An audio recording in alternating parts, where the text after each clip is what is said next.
कभी किसी को मुकम्मल जहां नहीं मिलता, किसी को ज़मीन तो किसी को आसमान नहीं मिलता। जिसे भी देखो वो अपने में ही गुम है। ज़ुबां तो मिली मगर हम ज़ुबां नहीं मिलता। लोग एक एक्स्ट्रा मैरिटल अफेयर की शुरुआत तो करते हैं ये सोच के कि उन्हें ज़िंदगी में एक्स्ट्रा सुख, एक्स्ट्रा आनंद मिलेगा, लेकिन देखते ही देखते पता नहीं कब एक्स्ट्रा मैरिटल का तंदूरी चिकन हमारी ज़िंदगी में गले की हड्डी बन जाता है। और तब आप तलाशने लगते हैं तरीके कि किस तरीके से आप अपने एक्स्ट्रा मैरिटल अफेयर को ख़त्म करेंगे। ये वीडियो इसी बारे में है। नमस्कार, मैं मनोवैज्ञानिक मयूरिका दास विश्वास और स्वागत है आपका योर सर्वाइवल मॉडल में। एक अच्छे पार्टनर के साथ शादी वाइन की तरह होती है। जैसे जैसे शादी पुरानी होती है वो पुराने वाइन की तरह ही बहुमूल्य बन जाती है। और एक एक्स्ट्रा मैरिटल अफेयर ब्रेड की तरह होता है। जब ब्रेड ताज़ा बेकरी से निकलता है, अवन से निकलता है, तब वो गरम खुशबूदार होता है, हमें वो यमी लगता है। लेकिन धीरे धीरे वही ब्रेड ठंडा पड़ जाता है, फिर उसमें फंगस पड़ने लगते हैं और उसके बाद वो जहरीला बन जाता है। ठीक उसी ही तरह एक्स्ट्रा मैरिटल अफेयर जैसे जैसे समय जाता है उसमें भी लोग देखने लगते हैं कि पोजेसिवनेस बढ़ जाता है, एक दूसरे के ऊपर ज़्यादा डिमांड करना, एक दूसरे को कंट्रोल करने की कोशिश करना और रिश्ता जहरीला बनने लगता है। ऐसे सिचुएशन में संभव है कि आप सोचेंगे कि अब आप अपने एक्स्ट्रा मैरिटल अफेयर को कैसे ख़त्म करें, लेकिन इसे ख़त्म करना उतना आसान भी नहीं होता, क्योंकि एक्स्ट्रा मैरिटल अफेयर में हमने बहुत सारा कमिटमेंट डाल रखा होता है। हमें लगता है कि जो चीज़ हमें इस पार्टनर से मिल रहा है वो चीज़ हमें हमारे दाम्पत्य जीवन में हमारे स्पाउस से तो मिलना मुश्किल है, फिर मुझे एक और नया पार्टनर ढूंढना पड़ेगा। अगर जिसके साथ मेरा एक्स्ट्रा मैरिटल अफेयर चल रहा है वो मुझे ब्लैकमेल करे फिर क्या होगा? अगर मेरे फैमिली के सामने सारी बातें सामने आ जाए फिर क्या होगा? इन्हीं सब डरों के वजह से लोग घबरा जाते हैं और एक के बाद एक बड़ी से बड़ी गलतियां करते जाते हैं। देखिए, अफेयर एक बड़ी समस्या है। अगर आपके शरीर का कोई हिस्सा ख़राब होने लगे, उसमें कोई दिक्कत आने लगे, तो फिर आप उसे स्वयं ठीक नहीं करेंगे, डॉक्टर के पास जाएंगे। ठीक उसी तरह से जब एक बड़ी समस्या आती है जैसे कि अफेयर, उसे आप अकेले ठीक नहीं कर पाएंगे। इसलिए ज़रूरी है कि आप मदद लें। आप अपनी समस्या के बारे में किसी को तो बताएं। सबसे अच्छी बात यही होगी कि आप अफेयर के बारे में अपने पार्टनर को बताएं। उनके सामने अपनी बात को खोल के रखिए, उनके सामने माफ़ी मांग लीजिए, उनसे कहिए कि आप सुबह का भूला है जो शाम को घर वापस लौटना चाहता है। लेकिन अगर आपके लिए ये संभव नहीं है तो फिर कम से कम कोशिश कीजिए कि आप अपने अफेयर के बारे में अपने माता पिता से डिस्कस करें। आप कोशिश कीजिए कि अगर माता पिता ना हो तो किसी भाई बहन से, कज़न से या किसी ऐसे दोस्त से जिसके ऊपर आपको भरोसा है और आपको पता है कि वो आपकी अच्छी मदद करेंगे। किसी नए व्यक्ति का ओपिनियन अफेयर के संबंध में बहुत लाभदायक होता है। वो आपको नए सॉल्यूशन सोचने में और समस्या को सुलझाने में मदद करेंगे। जिस व्यक्ति ने आपके साथ अफेयर रखा हुआ है उसने आपके साथ अफेयर इसलिए रखा है क्योंकि उसे रिटर्न में कुछ मिल रहा है। शायद वो यौन संबंध है या पैसे है या प्रेम है या वैलिडेशन है, तारीफ़ें हैं।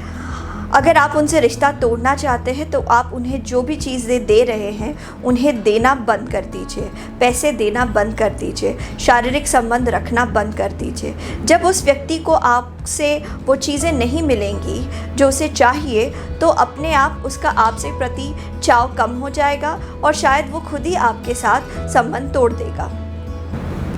जब आपके प्रेमी को आभास हो जाएगा कि आप उसके साथ अफेयर तोड़ना चाहते हैं तो प्रेमी आसानी से इस बात को शायद नहीं मान ले।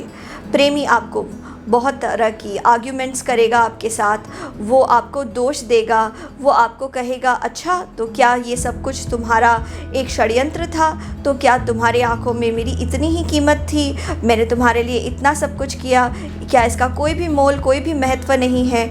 वो किसी भी तरीके से आपको एक आर्ग्यूमेंट में फंसाने की कोशिश करेगा। उस व्यक्ति का एम होगा कि वो जितना ज़्यादा आपके साथ डायलॉग कर सके, जितनी ज़्यादा बातें कर सके, जितना ज़्यादा आपको उलझा सके, धीरे धीरे वो उतना ही ज़्यादा आपको रिझा सकेगा, एंगेज कर पाएगा। इसलिए बहुत ज़रूरी है कि वो आपको जितना भी दोष दे, जितनी भी गालियाँ बके, आप सुन लीजिए। याद रखिए, आपके प्रेमी के साथ अब आपको रिश्ता तोड़ना है। आर्ग्यूमेंट जीतना आपका लक्ष्य नहीं, रिश्ता तोड़ना आपका लक्ष्य है। बचपन में हम पंचतंत्र की कहानियाँ सुनते थे और उसमें हम देखते थे कि लोमड़ी शुरुआत से शैतान और अंत तक शैतान ही रहता है। ठीक इसी तरह से याद रखिएगा, आप जब रिश्ता तोड़ने की कोशिश करेंगे तब आपका प्रेमी आपको कहेगा कि अब मैं बदल जाऊंगा, अब मैं ये सब नहीं करूंगा, अब मैं तुम्हारी बात मानूंगा, अब सब कुछ अलग से होगा। आप इस बात में फंस मत जाइए। याद रखिए, लोमड़ी हमेशा लोमड़ी ही रहता है, सांप हमेशा सांप ही बना रहेगा, उसके नेचर में है डसना। ठीक उसी तरीके से आपके लवर के नेचर में कुछ चीज़ें हैं और वो चीज़ें अकस्मात अचानक बदलने वाली नहीं है। इसलिए आपको अपना लक्ष्य याद रखना है। आपका लक्ष्य खुश होना है। अगर अफेयर बासी होता जा रहा है और आपको खुशी नहीं दे रहा है तो भला यही होगा कि आप अपने परिवार के पास लौट जाइए। जब हम धूम्रपान करने वाले लोगों की सिगरेट छुड़ाते हैं तब हम उन्हें कहते हैं कि अब सिगरेट ख़रीदना बंद कर दो, घर में कोई लाइटर मत रखो, सिगरेट पीने को ज़्यादा से ज़्यादा मुश्किल बना दो, अपने और सिगरेट के बीच में डिस्टेंस लाओ। ठीक उसी तरीके से आप अपने और अपने लवर के बीच में डिस्टेंस लाइए।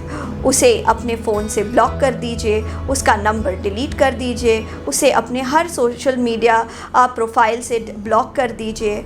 इन सारी चीज़ों से संभव हो पाएगा कि आपके और उसके बीच में डिस्टेंस आ जाएगा। ऐसा हो सकता है कि जिसके साथ आपका अफेयर है उससे अवॉइड करना पूरी तरह से आपके लिए संभव नहीं है, क्योंकि शायद वो आपके दफ्तर में काम करते हैं।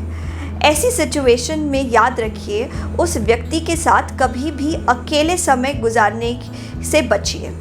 जब भी आप उस व्यक्ति के साथ हैं, कोशिश कीजिए कि आप साथ में किसी और तीसरे व्यक्ति को रखें।